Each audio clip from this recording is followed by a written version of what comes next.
All right, ladies and gentlemen, so now, having talked about different kinds of datasets, it might be a good idea to also introduce some that we have available for climate applications. The CMSAF project of EUMETSAT has been going on since the late 1990s, and it's a consortium of about half a dozen different Met institutes. And the project in which I'm also working on has a mandate to generate climate data records in an operational environment in a sustained way. So we make both operational products and TCDRs. Nowadays, the focus is more on the long-term TCDR production, as that is seen as being the most valuable and the most useful for climate studies and helping climate studies and climate models. There are a number of different parameters that we produce. Roughly speaking, you can group them into cloud products, surface radiation products, top of atmosphere radiation products, water vapor, and then of course surface albedo, which is kind of a surface parameter, but usually we group it within the surface radiation products. Those are on the operational side on the left.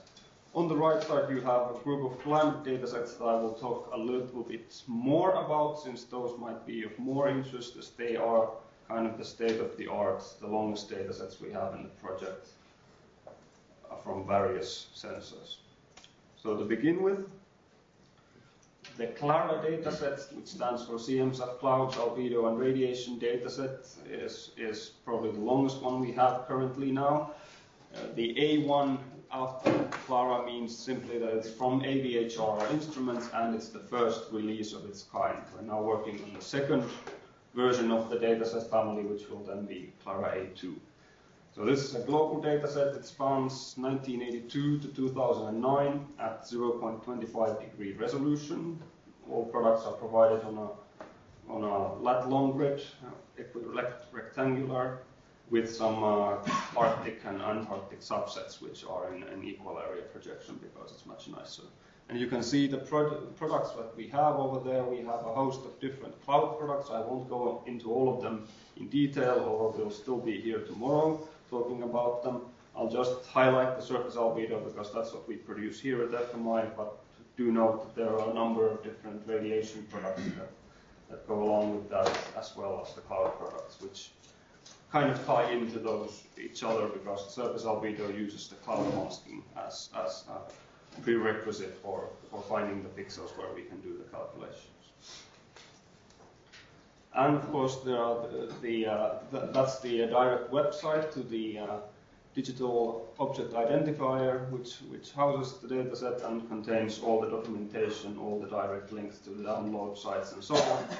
But at the end of this talk, I'll also briefly walk you through the CMSAF website for ordering products, so you get some feel for how it will work.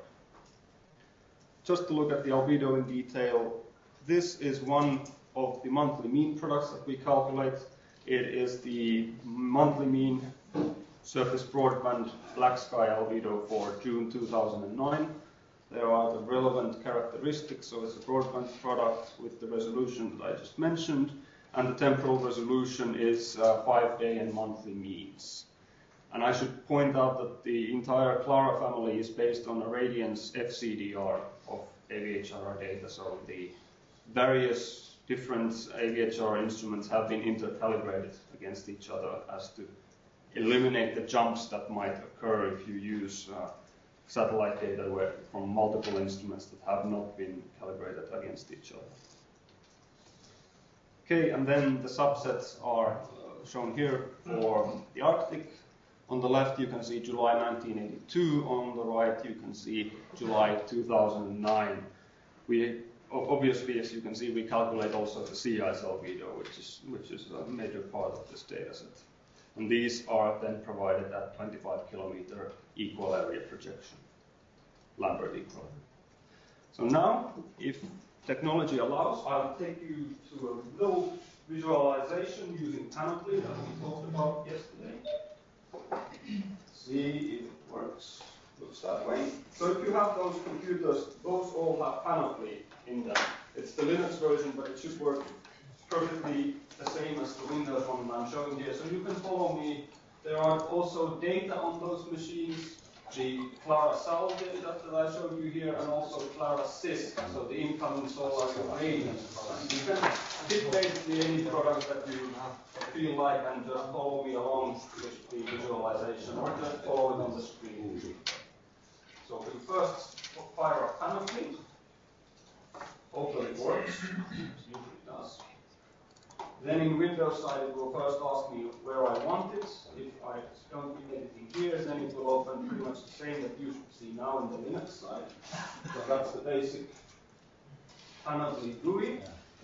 I will go to File, Open File, and then navigate to where I can find the data that I'm interested in. So I have on my stick the same thing that you should have there on your desktop, some albedo data that I'm going to show you. I'm going to pick out, let's say, let's take May 2009. I will open it, and then you hopefully come up with something like this. So there on the right, you should see somebody got this? Hands up if you're having problems. No problems? Yes. There are problems. Don't know where to go. Data, maybe. Okay. Panoply. Panoply, and then Panoply, there's the Panoply. Yes, Panoply. Yes, but when we... If you double click it, it will probably ask you run in terminal. If you select that, then it should run it. Or you can just follow it from here. Okay. Okay. We can take a look at it later if you're interested in the tool. So here you can see the metadata for the product. You can see what the different kinds of conventions have been. You can see something about the algorithm versions that we've used. You can see something about the satellites that have been used. You can see temporal coverage, spatial coverage, and so on. But for the actual visualization, you select here on the left the field. If you have the Surface Albedo product open, you select the field called SAL. If you have the irradiance product open, it should be, I think, Sys. Once you click once, you go up here where it's called a Create Plot, and just click once, and boom. There you have a visualization of the product itself as it is recorded in the file. So this is pretty simple. It's a quick way if you want to go have a look. I can play around with the projection quite easily if I feel like it. I can go to Map, and here is a big list of all the different kinds of projections that this is able to use. So I can just go for, pick up my personal favorite projection, the Robinson projection, which is somehow nice looking. If I don't like the grids, I can tell them to go away, and then I can just look at the data. Panoply usually uses some funny numbering schemes for the scales. So then I can go to scale. I can tell it to do something of a physical range. If I take the minimum 0, I take the maximum 100 down there. So now it scales the color bar to the physical limits of surface albedo. Here on the right, I can go to tick label format. It's always this funny, like scientific format, but I can just go to regular floating point format, and now I can see that now it's understandable between 0 and 100%. I would probably want to zoom in to look at some features closely. So to do that, the easy way, press down Control, and wait. Demo effect. Not working on this one. Should work on you though. Try pressing down Control, drag an area that you're interested in, and it should zoom in there as you release the mouse click. I don't know why this is not working. What's nearly working? Well, what's For a moment there was a cross when you pressed something. Let's go across. Here now. No, this is not. This is actually not. This is the kind of the spanning tool. It's not the zooming tool. So it's. I don't know why my control is not working on this. What? Well, if you press down Alt, you can pick a specific point on the data. If you just want to look at what's the albedo in the middle of Australia, according to our product, it's 49%. Here in the middle of Sahara, it's 43%. In the middle of the Greenland ice sheet, 85.8%. So this is the stuff you can do with this. And it's pretty much a bummer that I can't. Well, I can always go back to another projection and try the zooming from there. I can go to this equirectangular regional projection, if you can find it. It's in the list. Then I can say center on some longitude and latitude. I can say center on Helsinki, 60 degrees north, 26 degrees east. Oh wait, sorry, east and north are the other way around. Okay, and now the width and height are too high for what I wanted. No, that wasn't 90, it's supposed to be 60. And if I drop down height to about like 10 degrees and width to like 10 degrees, now I can see southern Finland. And the albedo looks to be somewhere between, I don't know, 10, 15%, which is, I think, reasonable for Maine.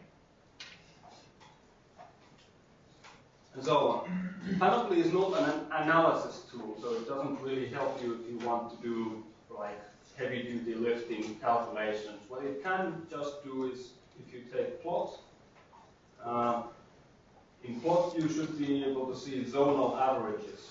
So that's what it can do. It can calculate for you latitude by latitude what is the value in the data that you have just tried to visualize. So for albedo you can easily see that the sea ice obviously increases the high northern latitude albedo way up. Also Greenland ice sheet plays a part. And then as you come down to the tropical latitudes, the values are much lower, obviously.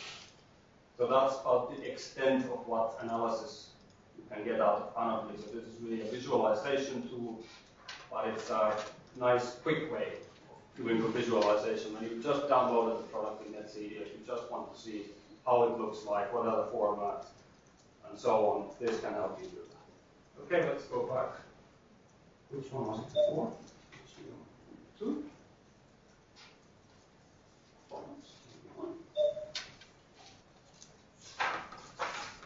Yeah.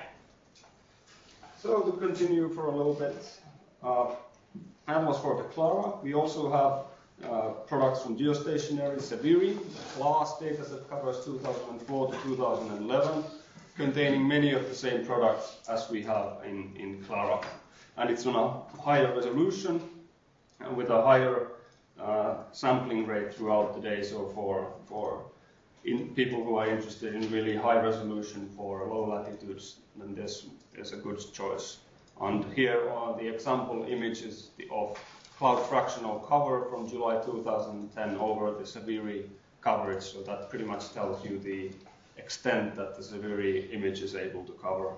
Roughly 65 or 70 degrees north and south, east and west.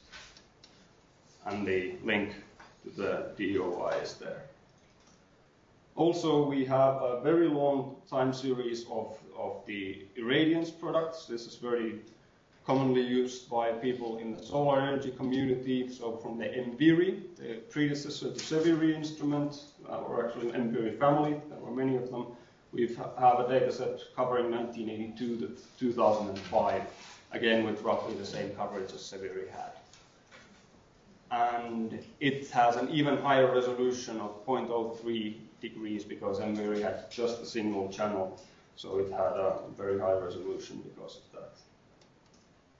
And then the HOAPs, which might be familiar for people who worked in precipitation and freshwater budgets. It is the ice-free open ocean water vapor data sets, also containing some heat fluxes and atmospheric state variables between 87 and 2008 at a half degree resolution. So here is an example image, the wind speed at 10 meters as contained in the HOAPS dataset for March 2008. And again, the link is out there. I'll also show you one page on the project website which contains all of those links if you don't feel like writing them down from here. So we have quite a few of those. In addition, there are still others that I just don't have the time to go through right now. So we have a FUI tropospheric humidity dataset from the Meteosat and VIRES. We have top of atmosphere radiation from GERB, vertically integrated water vapor, separate daylight dataset, and also an FCDR of the SSMI brightness temperatures that have been used in the HOAPS processing. So quite a few of those. The website will tell you more. Here are some basic links, and I think I'll now just stay here and show you a little bit about the ordering system. This shouldn't take long, so don't worry, Kari, I won't be delaying you much. So if we go to wui.cmsuf.eu, we shall come up on a page like this. This is the product navigator. If you're interested in the climate datasets, there is now a page here, climate data records with DOI, and this is kind of the quick way to access. You can also go here and start giving separate which variable you're interested in, which area. Oops, I picked that. And it will give you listings, but sometimes it may be quicker at first when you don't know what you're looking for. Take the overview. So here you have all those different datasets that I just mentioned listed here, and on the right you can see the digital object identifier. Let's say I want surface albedo data for Greenland, like we discussed in an example. So I will go click here.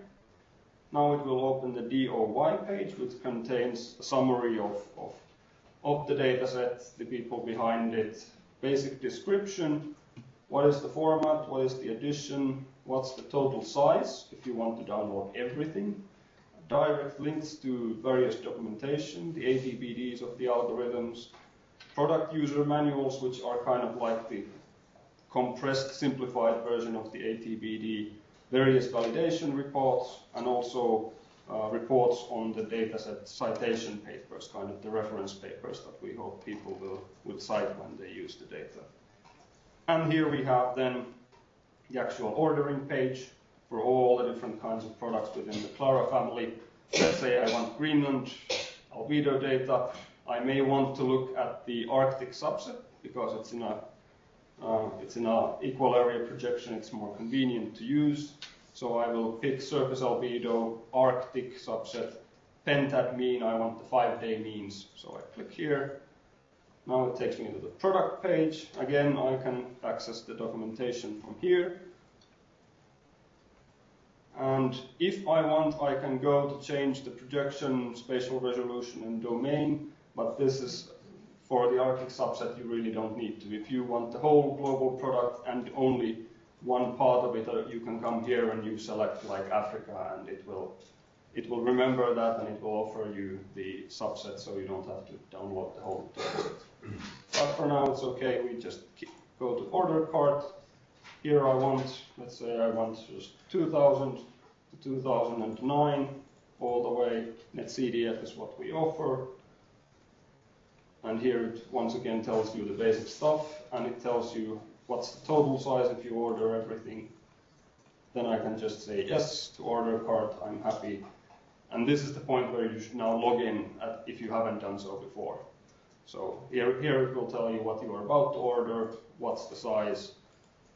Now I would have to go in, and unfortunately I don't now remember my own username off the top of my head, so this is as far as I can show the demo. But after I've logged in, there is one last button to push that will send the order onward, and when it's processed, you will get an email with a direct FTP link where you can just click and the data should be flowing into you.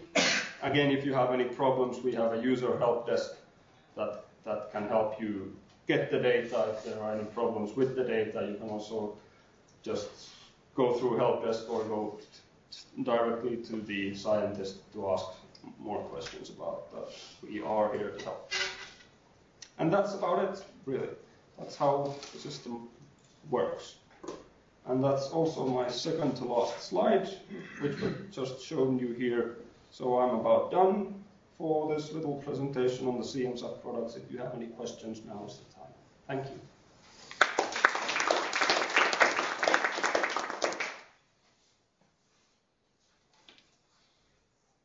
Maybe one question is that the LENSAF also produce some of these products. Sorry, which ones? The LENSAF. Yes, true. What are the major differences? LANSAF aims to be really the operational producer, so they produce it continuously, and they nowadays only use geostationary data. So only they produce Severi albedo. Just for the STPs. Yeah, for the Severi disk. We don't actually produce Severi albedo anymore. We used to in the operational sense, but that was discontinued in 2012. So now we just have the TCDRs and operational AVHRR products in the albedo sense, because that's an overlapping product. Okay, anything else?